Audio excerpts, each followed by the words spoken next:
మరో బ్రేకింగ్ చూస్తున్నాం. తెలంగాణ ముఖ్యమంత్రి రేవంత్ రెడ్డిపై మాజీ మంత్రి ఎమ్మెల్యే హరీష్ రావు విమర్శలు సంధించారు. రేవంత్ రెడ్డి అబద్ధాలకు బ్రాండ్ అంబాసిడర్ అని, అబద్ధాలకు ఆస్కార్ అవార్డు ఇస్తే అది రేవంత్ రెడ్డికి దక్కుతుందని ఎద్దేవా చేశారు. జల వనరుల బేసిన్లపై కనీస అవగాహన లేని సీఎం కృష్ణా జలాల విషయంలో కేసీఆర్ పాత్రపై నిస్సిగ్గుగా అబద్ధాలాడుతున్నారని మండిపడ్డారు. తెలంగాణను సాధించిన మహనీయుడు కేసీఆర్ అని కసబ్తో పోల్చడం రేవంత్ అనాగరికతకు మరియు సంస్కారహీనతకు నిదర్శనమని ధ్వజమెత్తారు. కృష్ణానదిలో తెలంగాణకు 70% పైగా వాటా ఉండాలని కేసీఆర్ మొదటి నుంచి కొట్లాడారని, ఆ వివరాల కోసం అపెక్స్ కౌన్సిల్ మీటింగ్ మినిట్స్ చదువుకోవాలని హితవు పలికారు. ఏపీ జలదోపిడీని అడ్డుకోవాల్సింది పోయి రహస్యంగా కమిటీలు వేసి తెలంగాణ ప్రయోజనాలను తాకట్టు పెడుతున్నారని ఆరోపించారు.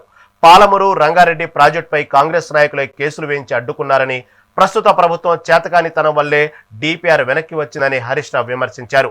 కేసీఆర్ పై బురద జల్లే ప్రయత్నం చేయడం సూర్యుడిపై ఉమ్మి వేయడమేనంటూ ఆయన ఘాటుగా ట్వీట్ చేశారు.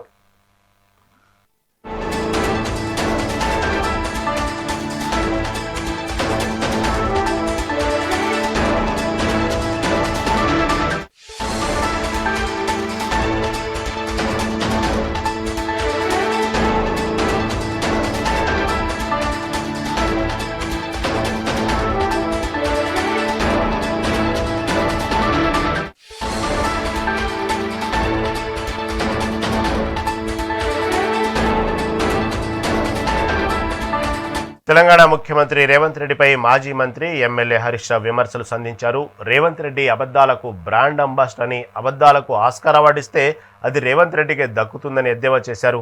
జల వనరుల బేసిన్లపై కనీస అవగాహన లేని సీఎం కృష్ణా జలాల విషయంలో కేసీఆర్ పాత్రపై నిస్సిగ్గుగా అబద్ధాలాడుతున్నారని మండిపడ్డారు. తెలంగాణ సాధించిన మహనీయుడు కేసీఆర్ గారిని కసబ్తో పోల్చడం రేవంత్ అనాగరికతకు మరియు సంస్కారహీనతకు నిదర్శనమని ధ్వజమెత్తారు. కృష్ణానదిలో తెలంగాణకు 70% పైగా వాటా ఉండాలని కేసీఆర్ మొదటి నుంచి కొట్లాడారని, ఆ వివరాల కోసం అపెక్స్ కౌన్సిల్ మీటింగ్ మినిట్స్ చదువుకోవాలని హితవు పలికారు. ఏపీ జలదోపిడీని అడ్డుకోవాల్సింది పోయి రహస్యంగా కమిటీలు వేసి తెలంగాణ ప్రయోజనాలను తాకట్టు పెడుతున్నారని ఆరోపించారు. పాలమూరు రంగారెడ్డి ప్రాజెక్టుపై కాంగ్రెస్ నాయకులే కేసులు వేయించి అడ్డుకున్నారని, ప్రస్తుత ప్రభుత్వం చేతకానితనం వల్లే డిపిఆర్ వెనక్కి వచ్చిందని హరీష్ రావు విమర్శించారు. కేసీఆర్ పై బురద జల్లే ప్రయత్నం చేయడం సూర్యుడిపై ఉమ్మి వేయడమేనంటూ ఆయన ఘాటుగా ట్వీట్ చేశారు.